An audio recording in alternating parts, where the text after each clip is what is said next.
ಜನತಾ ದಳದಲ್ಲಿ ಮಾನ್ಯ ಮುಖ್ಯಮಂತ್ರಿಗಳು ಜನತಾ ದಳದಲ್ಲಿ ಇದ್ರು, ಮೊದಲು ಅಧ್ಯಕ್ಷರಾಗಿದ್ರು ಕೂಡ, ಮತ್ತು ಅವ್ರನ್ನ ಹೊರಗಡೆ ಹಾಕಿದ್ರು. ಆದ್ರಿಂದ ಅವ್ರ ಏನೆಲ್ಲ ವಿಚಾರಗಳಿರುತ್ತೆ ನಮಗದೇನು ತಿಳಿದಿರಲ್ಲ. ಅದ್ರ ಬಗ್ಗೆ ನಾನು ಉತ್ತರ ಕೊಡಕ್ಕಾಗಲ್ಲ.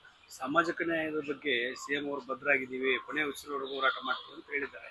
ಅದಕ್ಕೆ ಕ್ರಿಕೆಟ್ ಕೊಡುವಂತ ಕೆಲಸವನ್ನು ಈ ರೀತಿ ಮಾಡ್ತಿರೋದು ಎಷ್ಟು ಇಷ್ಟ ಅಲ್ಲ. ಮುಖ್ಯಮಂತ್ರಿಗಳು ಸಾಮಾಜಿಕ ನ್ಯಾಯದ ಬಗ್ಗೆ ಬದ್ಧವಾಗಿದ್ದಾರೆ. ಇಡೀ ಜೀವನದಲ್ಲಿ ಅವರು ಅದ್ರ ಬಗ್ಗೆನೆ ಆ ಐಡಿಯಾಲಜಿ ಮೇಲೆ ಅವ್ರು ರಾಜಕಾರಣ ಮಾಡ್ಕೊಂಡು ಬಂದಿರೋದು. ಹೊಸದಾಗೇನು ಅವ್ರು ಮಾಡ್ಬೇಕಾಗಿರೋದೇನು ಇಲ್ಲ. ಅವರು ಹಿಂದಿನಿಂದಲೂ ಕೂಡ ಸಾಮಾಜಿಕ ನ್ಯಾಯದ ಪರವಾಗಿರ್ತಕ್ಕಂಥವ್ರು. ಅವರ ರಾಜಕೀಯನೇ ಅಡಿಪಾಯ ಸಾಮಾಜಿಕ ನ್ಯಾಯದ ಮೇಲೆ ಮಾಡ್ಕೊಂಡು ಬಂದಿದ್ದಾರೆ. ಹೊಸದಾಗಿ ಅವ್ರೇನು ಇವತ್ತು ಮಾಡೋದೇನಿಲ್ಲ. ಹೋಳಿ ಹಬ್ಬ ಬರ್ತಾ ಇದೆ, ರಂಜಾನ್ ಕೂಡ ಒಟ್ಟಿಗೆ ಇದೆ. ಒಂದೊಂದು ಕಡೆ ಒಟ್ಟೊಟ್ಟಿಗೆ ಆಚರಣೆಗಳೇ ಘಟನೆಗಳಾಗುವಂಥದ್ದು. ಏನ್ ಪ್ರಿಕಾಷನ್ ಅಲ್ಲ, ಈಗಾಗಲೇ ಅದಕ್ಕಾಗಿ ನಾವೆಲ್ಲ ಸೂಚನೆ ಕೊಟ್ಟಿದ್ದೇನೆ. ರಂಜಾನ್ ಹಬ್ಬದಲ್ಲಿ ಆಗ್ಲಿ, ಹೋಳಿ ಹಬ್ಬದಲ್ಲಾಗ್ಲಿ ಯಾರು ಕೂಡ ಕಾನೂನು ಕೈಗೆತ್ಕೊಳ್ಳೋಕೆ ಅವಕಾಶ ಕೊಡಬಾರ್ದು.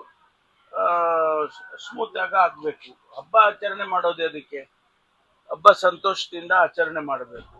ಅದನ್ನ ಬಿಟ್ಟು ಬೇರೆ ರೀತಿಯಲ್ಲಿ ಆಗ್ತಕ್ಕಂಥದ್ದು ಅವಕಾಶ ಇಲ್ಲ, ಅದಕ್ಕೆ ಅವಕಾಶ ಕೊಡೋದಿಲ್ಲ. ಅಲ್ಲ, ಅವರು ಈಗ ಷಡ್ಯಂತ್ರ ಇದೆ ಅದೆಲ್ಲ ಲೋಕಾಯುಕ್ತದವರು ನೋಡದೆ ಮಾಡಿರ್ತಾರ. ಅವೆಲ್ಲ ಸ್ಟಡಿ ಮಾಡಿ ಅವರ ಹಿನ್ನೆಲೆ ಮತ್ತು ಅಲ್ಲಿ ನಡೀತಾ ಇರ್ತಕ್ಕಂಥ ವಿದ್ಯಮಾನಗಳು ಅವೆಲ್ಲ ನೋಡಿಕೊಂಡು ಅವರು ಟ್ರ್ಯಾಪ್ ಮಾಡಿರ್ತಾರೆ.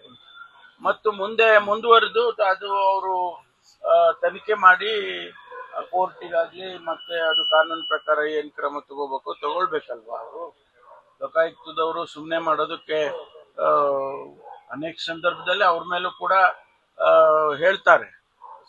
ಆದ್ರೆ ಇದರಲ್ಲಿ ಇನ್ಸಿಡೆಂಟ್ ಅಲ್ಲಿ ಆಗಿದೆ ಅಂತ ಹೇಳಿ ಅವರು ಹೇಳಿದ್ದಾರೆ. ಭಾರತೀಯ ಜನತಾ ಪಾರ್ಟಿಯವರು ಯಾವಾಗಲೂ ಕೂಡ ಭ್ರಷ್ಟಾಚಾರದ ಬಗ್ಗೆ ಎಲ್ಲ ಪಾಠ ಹೇಳ್ತಾರೆ. ಅದರಿಂದ ಅದು ಈಗ ಎಲ್ಲ ಸೈಲೆಂಟ್ ಆಗಿದ್ದಾರೆ. ಆ ವಿಚಾರದಲ್ಲಿ ಯಾರು ರಿಯಾಕ್ಟ್ ಮಾಡ್ತಾ ಇಲ್ಲ. ಸರ್, ಈಗ ಸ್ಕೂಲ್ಗಳಲ್ಲಿ ಮೊಬೈಲ್ ಬ್ಯಾನ್ ಮಾಡಬೇಕು ಅನ್ನೋ ಚರ್ಚೆ ಆಗ್ತಾ ಇದೆ ಸರ್ಕಾರದ. ಅದ್ರ ಬಗ್ಗೆ ಒಂದು ಚಿಂತನೆ ನಡೆದಿದೆ. ಯಾಕೆಂದ್ರೆ 16 ವರ್ಷದ ಒಳಗಡೆ ಇರ್ತಕ್ಕಂಥ ಮಕ್ಕಳಿಗೆ ಈ ಆಕ್ಸೆಸ್ ಕೊಟ್ರೆ ಅವರೊಂದು ವಿದ್ಯಾಭ್ಯಾಸ ಮಾಡೋದು ಕಮ್ಮಿ ಆಗುತ್ತೆ, ಸ್ಟಡೀಸ್ಗೆಲ್ಲ ಎಫೆಕ್ಟ್ ಆಗುತ್ತೆ ಅಂತ ಹೇಳಿ ಒಂದು ಸ್ಟಡಿ ರಿಪೋರ್ಟ್ ತರ. ಜೊತೆಗೆ ಈ ವಯಸ್ಸಿನಲ್ಲಿ ಅವರೆಲ್ಲರೂ ಕೂಡ